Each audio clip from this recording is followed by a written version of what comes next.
Good to be with everyone on today's webinar. Once again, we have what I believe will be a very interesting and diverse group of presentations. We're going to talk a little bit about some happy and welcome news, exciting news for our firm and for this webinar. We're also going to talk about some pending and impending legislative requirements that's going to impact potentially employers in New York. But before we do that, why don't I talk just a little bit about COVID, where things stand right now, and give you my usual update there. So again, once again, I've pulled data from the Johns Hopkins Center's tracking database, a tremendous resource. If you haven't accessed it, I encourage you to do so. The trends are much that we've seen in prior presentations that I've given you looking at this data. I guess a couple notable things that I saw here. One, we've seen the data really since the end of the Omicron variant stay fairly level in terms of 7-day averages and number of active cases on the national level, but we've seen some uptick on that. If you look at when I last presented the data, it was as of April 18th. Now looking at the 2nd, we're seeing the 7-day average increase significantly, as well as the number of cases. Still far off from where we were at the peak in January, but nonetheless, I'm sure all of us would like to see those trends change. On the next slide, you'll see the data for New York. Again, we're seeing, I guess, the number of cases. You'll see variability on a day-to-day basis. We see fewer cases as of most recently reported compared with the last time I presented, but really the number I think to look at is both the cumulative, which saw 100,000 new cases in the interim period, and as well as the 7-day average, which continues to climb. And of course, the graph reflects that too.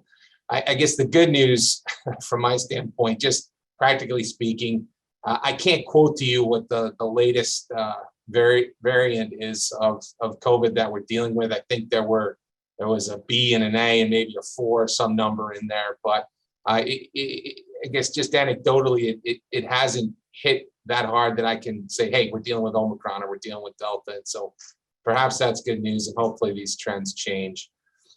Looking at the state and looking at the new threat and emergent levels that the CDC has set, you'll see on the next slide, I've included the graphics that the CDC had provided previously and that I've included in each of my last 3 sessions. And of course, we see on the 4th of April that concentration in central New York where there was more emergence and higher risk based on the CDC's new guidance, and that trend has continued, and you see it spreading throughout the state. So again, some concerns there, certainly. Where it may lead, I can't be sure. As of now, there's still no emergency designation in place on a statewide basis with the Department of Health potentially triggering HERO Act plans. I'm not hearing anything along those lines. I'm not really reading anything about that either. Of course, we'll keep our ear to the rail on that front and let you know. Hopefully, we'll have better news for you on the next week's report. But big picture, again, still seeing numbers way below where they were just a matter of months ago. So hopefully those trends return. All right. So next up, it's my pleasure to introduce my partner and friend and colleague here in our Syracuse office, Pete Jones. Pete's going to talk a little bit about some news that we saw coming from Amazon yesterday dealing with paid COVID leave that I know I got a number of inquiries about in the morning shortly thereafter. But before we do that, Pete, you had some, for those of you who may not know, Pete serves on our firm's management committee. And Pete, I think you had some exciting news that we wanted to share with our attendees today. Yes, I absolutely, Andy, and thank you for having me on today. We did announce earlier today a combination with the Long Island firm of Laser, Apthacare, Rosella, and Yedid, the Laser firm for short. They'll be joining our firm June 1st. Their footprint meshes really well with ours. They're in Long Island, as are we, strong downstate presence, and in Florida, as are we. And so we're excited to welcome them aboard. This is, a substantial firm of 24 lawyers. It's almost a year since our last combination with the Putney Twombly firm. So we're excited. We think this is going to help us serve our clients. But I think we're most excited to have some great new colleagues. These are great people. They're great lawyers. And that's always, kind of at the heart of what we do when we look at combinations. So we're excited about this. You'll hear more about it in the days and weeks to come, and I'm sure we'll be having some of the laser lawyers on this program after June 1, so you can get to know them a little bit and get a sense for their excellent expertise. So that's very good news for us. Turning now to the topic at hand. I wanted to just spend a little bit of time here talking about, as Andy had indicated, this so-called headline, and we saw it over the weekend, and we've heard about it as the week has progressed this week. But Amazon made an announcement on Saturday that its workers who test positive for COVID will receive 5 days of unpaid leave, and this is a revision of their policy. Previously, it had been 40 hours of paid leave, and prior to that, it had been 2 weeks of paid leave or 14 days of paid leave. Now, I think we'll talk in a second about what this might mean in New York, because New York's one of those states that has additional legal requirements, so it's not just a matter of employer policy. Amazon also announced that workers who are awaiting test results will no longer be able to use excused time. And I think the rationale that was stated there is that with the increased availability of rapid testing, people don't need this time where they sort of sit out while they're waiting test results. They can get a rapid test at a drugstore or supermarket or somewhere and get the result quickly. So the implication of this is that time would be unexcused time, unpaid but also unexcused, and therefore potentially trigger attendance. And the third piece of the announcement that was of note was that the company no longer intends to send site-wide notifications of positive cases within a facility, absent a local or statewide legal requirement. So this whole thing, I believe, was packaged up as kind of a return to the pre-COVID normal, which we've seen a lot of, and at various levels. I think people are trying to do that, but this does give us, I think, a kind of a segue to, okay, where are we? Andy's numbers from the beginning show that we're not quite done with COVID yet, but I think we are moving to a new phase here in terms of how we manage it. So, with that in mind, I think let's take stock of where we sit, especially in New York State. Okay, so the New York State COVID paid sick leave statute is still in effect.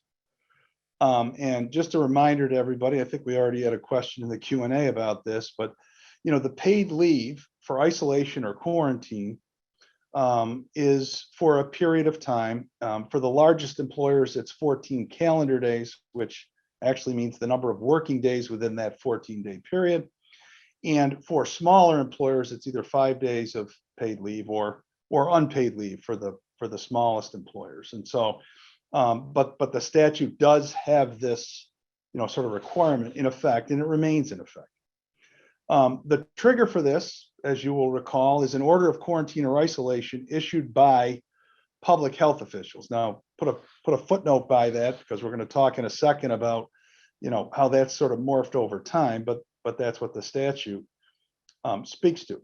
There is no explicit expiration date in the statute, and the statute doesn't explicitly speak to multiple periods of leave. or the lack thereof. It just doesn't really say whether it, could be used multiple times.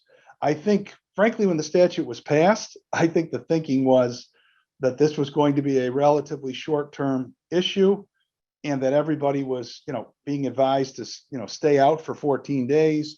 And so let's pay people so they don't, lie about their condition, or, have a sort of a disincentive to stop the spread of the quarantine or the spread of the pandemic. As the pandemic is worn on now 2+ years, the statute, it becomes a little bit harder to implement, or at least harder to think about, because I don't believe it was designed with this length of pandemic in mind. Over time, we have received some non-statutory guidance from the Department of Labor. You'll recall there was an opinion letter. I apologize, it should be January 20 of 2020. There's a little typo there. January 20 of 2021, excuse me, that talked about, periods of leave, and the conditions under which leave would be available. That's also been included on the DOL website. And subsequent to that, there's been some quarantine guidance and self-affirmation guidance issued by the Department of Health. And so I think we have to think about, how all these things kind of play out as we implement the statute. So the three key questions that we have been grappling with, really, I would say since January 2021, so for over a year, are still appearing in the FAQs. And one is, does the employer have to pay if the employer directs the employee to remain out of work due to exposure for a period of time? And there is language in the FAQs that says that the employer does. That language does not appear in the statute, so that kind of sets up a question of whether the FAQs as sub-regulatory guidance are a reasonable, interpretation of the statute. There is another provision that talks about a maximum of 3 orders of quarantine or isolation, and the second and third orders being based on a positive test. And so that gets to the question I sort of teed up at the beginning of, how many times can this be used? And the statute doesn't say. So again, the question of whether this guidance fills that void or not. And then the third thing we've seen over time is that the order of quarantine, which the statute says must be from a public health official, and the contemplation, I believe, in the statute is local or state health officials issuing an order to stay at home, to isolate or quarantine based upon a positive COVID test or exposure, has now really been replaced by self-affirmation, where people are able to fill out these forms and say, that this is the equivalent, if you will, of an order of quarantine. And so, that kind of raises, the question of whether that's consistent with the statute as well. But those are the three things that we've been grappling with over time. The last thing and they continue to be issues. And so a lot of, employers have dealt with those on an individualized basis and made, their choices about interpretation. There are some other considerations here, though, just to frame this thing for you. And the first bullet on this slide is really, a lot of employers have had their own COVID leave policies, especially employers with multi-state operations where they wanted to treat everybody the same. And so sometimes those were the same as, or perhaps even more generous than the New York State statute. So what we see Amazon doing here is cutting back on that, on the premise that we're starting to return to normal. But to the extent that you have policies that are in place right now, you have to look at those policies in addition to New York State law. The other thing that I think is relevant here is, what are your other paid leave policies?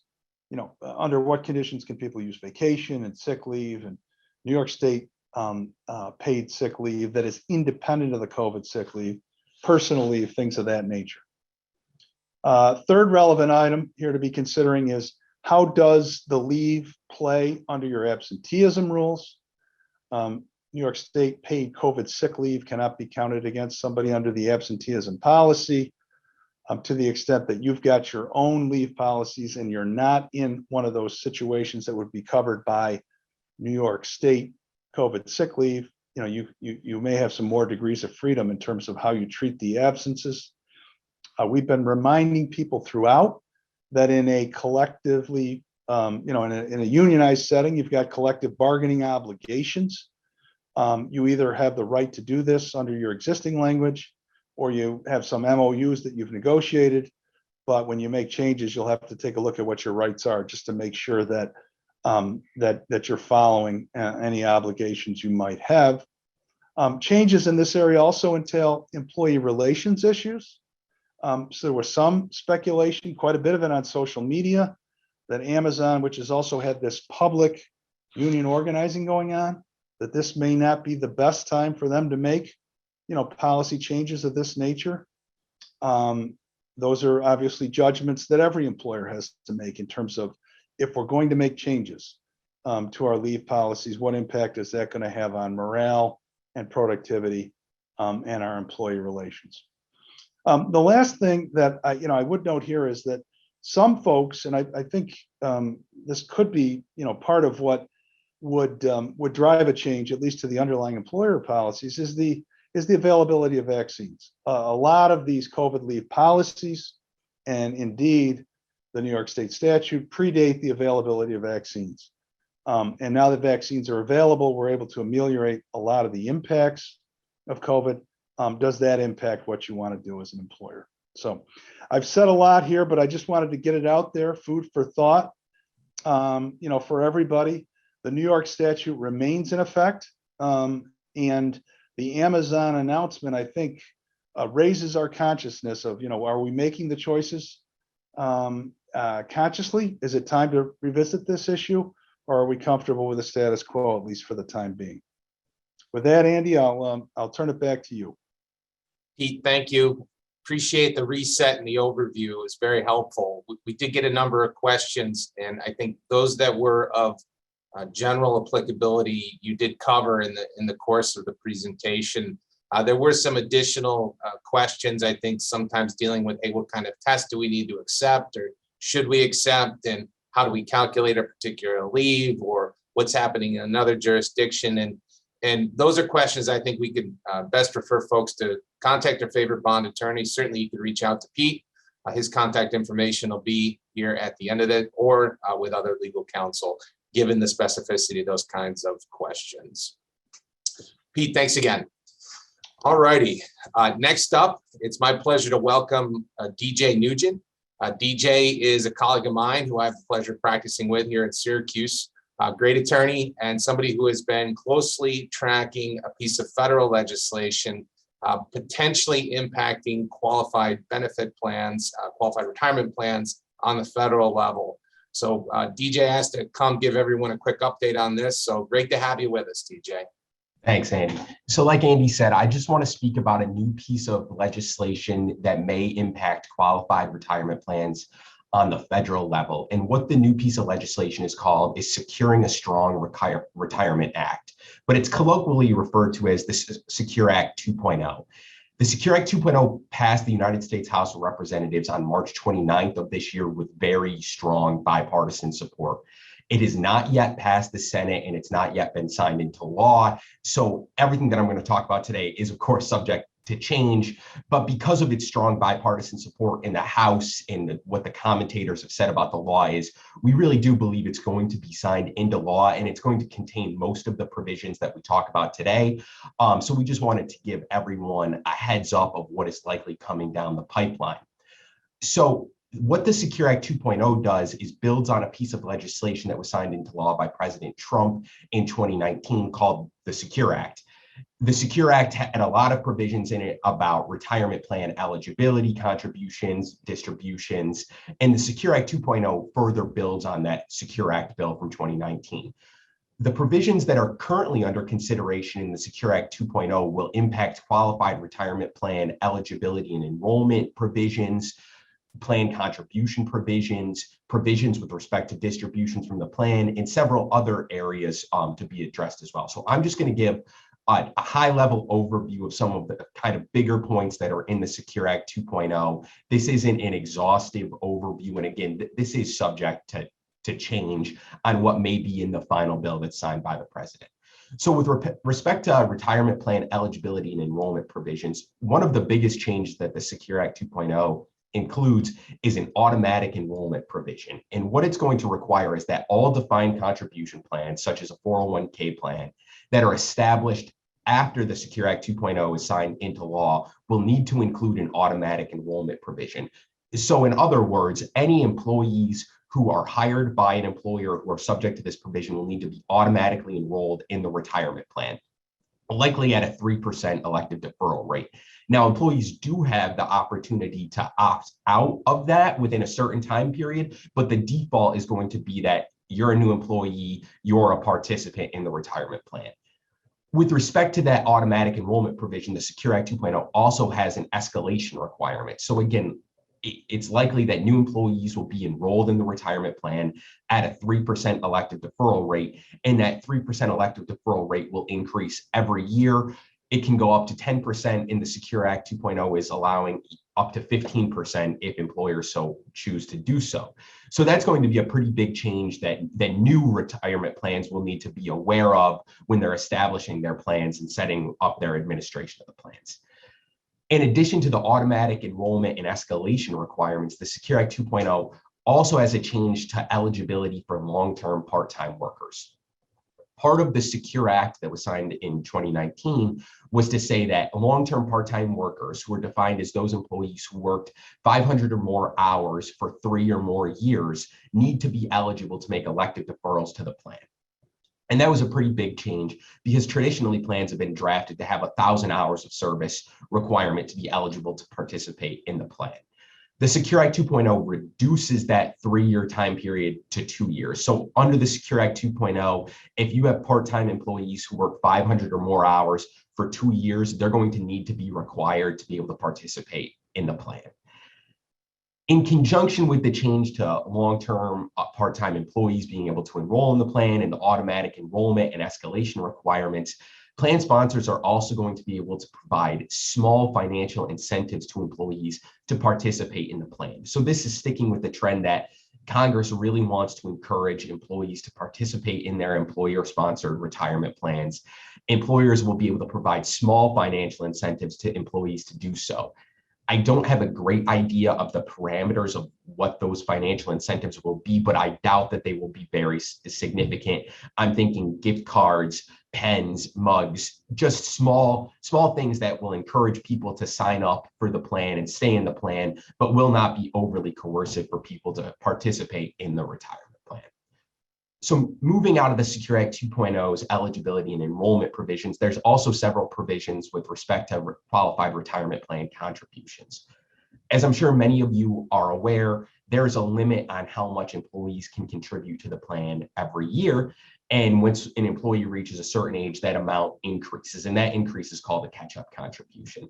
The Secure Act 2.0 has 2 provisions with respect to catch-up contributions. One would start in 2024 and would apply to a small portion of individuals who are able to make those catch-up contributions, and that catch-up contribution would be increased to $10,000 per year.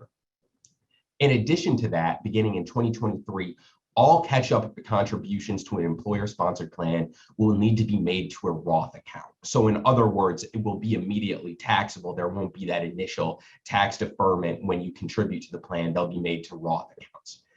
In addition to the catch-up contribution Roth requirement, there's also a change in the Secure Act 2.0 about Roth matching contributions. And what the Secure Act 2.0 in its current state would allow is plans can have a provision that would permit an employer matching contribution to be made as a Roth contribution. So again, taxable at the time of contribution and then can grow generally tax-free and not be taxable upon distribution. Moving out of the catch-up in Roth matching contribution, there's another provision of the Secure Act 2.0 with respect to contributions that's gotten quite a bit of press, and that is student loan matching contributions. And what this provision would allow employer plans to do is to treat their employees' student loan payments as elective deferrals to the plan and allow employers to make matching contributions based on those employees' student loan payments.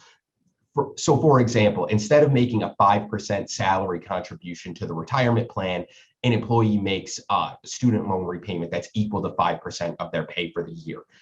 That employer can treat that 5% payment on the student loan repayment as if the employee actually made an elective deferral to the plan, and the employer can contribute a 5% matching contribution to the plan based on that student loan repayment. So that's been the provision that's gotten a lot of discussion in the Secure Act 2.0. That was in the House bill. It's something to watch if it's in the Senate bill and is eventually signed into law by the president. Moving out of the retirement plan contribution realm, there's also some provisions in the Secure Act 2.0 about distributions from qualified retirement plans. There's going to be a new hardship distribution if this iteration of the Secure Act 2.0 passes. Again, as many of you are aware, once an employee puts money into the plan does not necessarily have to allow for those participants to get their money out until they reach age 59 and a half, or their retirement date, or some other set triggers. As an exception to that rule, many plans do allow for hardship distributions that may meet one of several categories that allow participants to get their money back out of the plan. When the participants take that money out of the plan for a hardship distribution, the distribution is taxable and generally is also subject to a 10% early withdrawal penalty. What the Secure Act 2.0 does is add a category of hardship distributions for participants who self-certify that they have experienced domestic abuse. And for those participants who self-certify that they've experienced domestic abuse, not only can they get their money out of the plan, they also will waive the 10% early withdrawal penalty. So that's another provision to watch to see if that will make it into the final version of the bill. Additionally, in the Secure Act 2.0 with respect to distributions is an increase in the required minimum distribution age.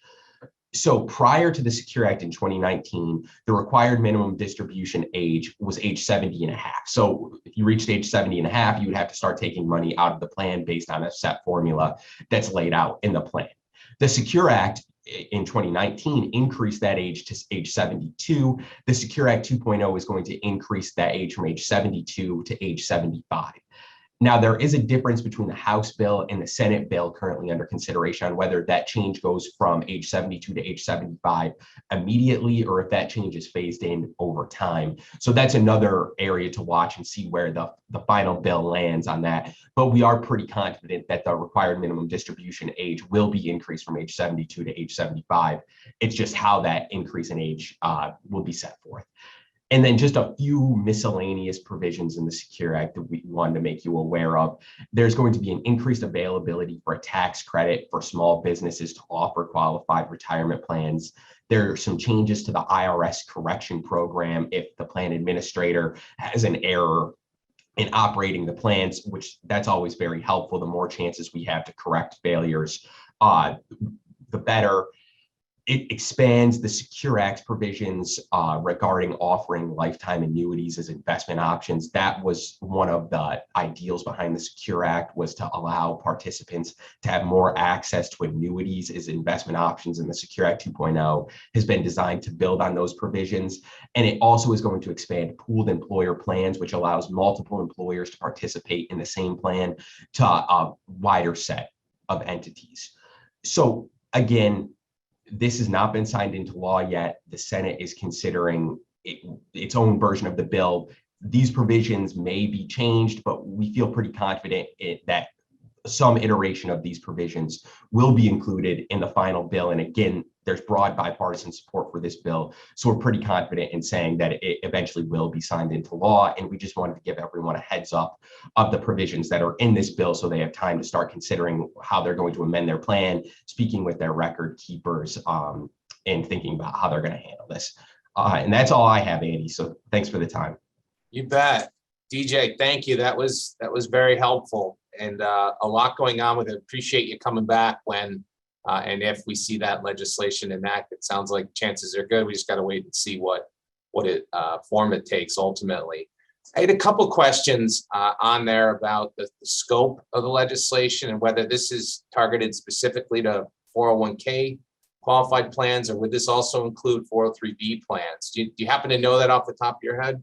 I don't happen to know, but just judging from how the Secure Act was drafted, some provisions will likely just impact 401k plans or other defined contribution plans, and some provisions will likely impact both 403b and 401k. So it's just going to depend on how the exact provisions are drafted. Great, yeah. So the devil, so to speak, will be in the details once the legislation is enacted. And DJ's done a great job, everyone, of keeping clients and friends of the firms updated on our blog, the New York Labor and Employment Law Report. So I encourage you to, if you don't, subscribe to that blog. And I'm sure without assigning you already, DJ, I know you will have an article out there if and when this update happens, as well as coming back to the webinar. So thank you very much. Appreciate you joining us today. All right. So as I said, we had some exciting news about the blog that I'll share with you about the webinar that I'll share with you in just a minute. But before we do that, we're fortunate to have Lisa Feldman come back and join us today. Lisa has, for those of you who've been tracking this issue, been very diligently keeping tabs on a developing and very significant issue under New York City law dealing with pay transparency. And we had some developments recently on that front, and Lisa asked to come back and present to you all today. So Lisa, great to have you with us again and to talk with us about this issue. Thanks so much, Andy, and good afternoon, everyone. So as Andy said, I'm here to talk about where we are, how we got here, and where we're going in terms of the New York City salary transparency law, to quote one of my favorite law school professors. Next slide, please. Okay, so the amendment passed at City Council last week on Thursday, April 28th. The next step in the New York City legislative process are that it's being sent to the mayor for signature or for veto or to take no action. The mayor is expected to sign. If the mayor does veto, it's not final. The bill would come back to council, who can override the veto with a 2/3 vote. Or if the mayor takes no action, it would automatically become law within 30 days. However, the current effective date of the law is May 15th, and 30 days from last Thursday would put us after May 15th. So it's my opinion that we'll likely see some activity rather quickly on this. It would delay the effective date of the law to November 1st. However, rules can be promulgated before this date. And we have guidance that was issued as well on March 22nd. However, it's my prediction that if the amendment becomes law, the guidance will likely be updated, since the current effective date of May 15th is written into that guidance. Next slide, please. Okay, so what's different? So there's some good news for employers. The civil penalty for the first violation would be $0 if within 30 days of service of a copy of the complaint, the employer can prove that the violation was cured. The asterisk here is that proof, if accepted, would be an admission of liability for all purposes. Under the amendment, this proof could be submitted electronically or in person. And additionally, if a determination is made that proof of a cure was not submitted, the employer will also have 15 days to seek review, the employer, employment agency, etc. Also, only current employees may bring lawsuits against current employers for violations, but employers should still be mindful that any person aggrieved may file a complaint with the commission. Next slide, please. Additionally, what's different is that it's now clear that the law applies to both hourly and salaried positions and does not apply to any positions that cannot or will not be performed, at least in part, in New York City. And this is very much in line with the March guidance that the City Commission promulgated. Next slide, please. So it's a pretty brief update, but what should employers do now? Our advice would be to keep diligently preparing. On our end, we will continue to monitor for updates on what the mayor does or does not do, and any potential updated guidance or rules that will be promulgated. And please feel free to reach out to myself or Sarah Luke or your favorite bond attorney at any time. Thank you. Thanks, Lisa. Appreciate the update. Good to know that it looks likely that employers will have a little bit of breathing room on this. If you do have just another second, I did have a question, and as I've been tracking this, one concern that I don't know that is resolved by the guidance or the legislation. But the concern I've heard from others is, hey, I'm an employer with New York operations or operations outside of New York, and I'm advertising for a position that could conceivably be performed in New York City, either remotely or otherwise. My counsel thus far has been for those entities to keep tabs of this legislation and to work with their legal counsel. Anything change on that front with respect to these amendments? No, there was actually a version of the amendment that did not pass that might have changed that a little bit. But I think this version that did pass is very much in line with the guidance. And the guidance says that this will apply to employers of 4 or more with at least 1 employee working in New York City.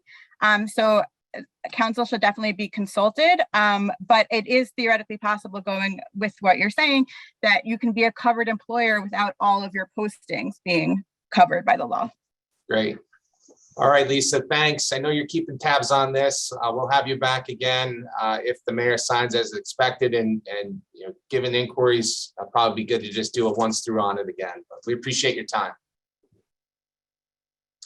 All righty. I mentioned and teased a little bit of exciting news for you today. So I've been doing this webinar and hosting now for about a year.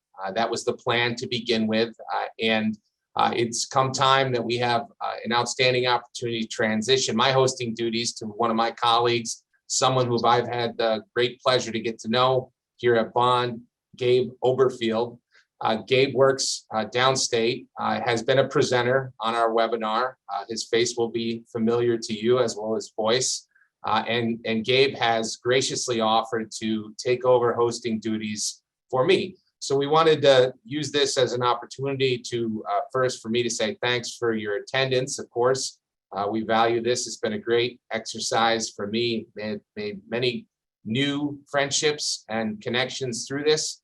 And I'm excited for you to have Gabe at the helm, and wanted just to give him a quick chance to say hello and introduce himself. So Gabe, welcome. Good to have you taking over the steering wheel here. I know we're in great hands. Thank you so much, Andy. It's really my pleasure. And I'm excited to build on the really important momentum that we've been able to bring to this work. We know that so many of you tune in on a weekly basis to hear about the updates, both relating to the pandemic and those that relate more broadly to the ways in which you conduct your businesses. And it's going to be my obligation, and really one that I take seriously, to make sure that you get the cutting edge content and the kind of material that you deserve to make smart decisions and know where to ask the right questions. So I am looking forward to ensuring that you hear from all of the corners of our practice, including our new attorneys that are joining us in Long Island and Florida, of course, and a bit about me that you might not have had the chance to learn yet. I joined Bond last year following stints as a trade association executive, and before that, a leader in New York City government, and before that, in nonprofit work. And throughout all of that, I've been animated by my background in law, as well as my background in journalism, and bring a really applied knowledge base to my work in the service of Bond clients. My focus is in healthcare with a good touch of human services and government relations, and certainly looking forward to both presenting on those topics, doing double duty as a presenter and host, as well making sure that you hear, again, from the broad array of those attorneys and others with the firm who have good information to share with you. So let me say thank you, Andy, for placing your trust in me, and to those at the firm more broadly, and looking forward to continuing this really important work. Great. Thanks for that, Gabe. Great to have you. Of course, if you need me to come back and nerd out on any labor, wage and hour, or other issues, you know, I'm available at your request. So good luck to you. And in the meantime, everybody, please be safe and be well. We'll see you next week. Take care. Thank you.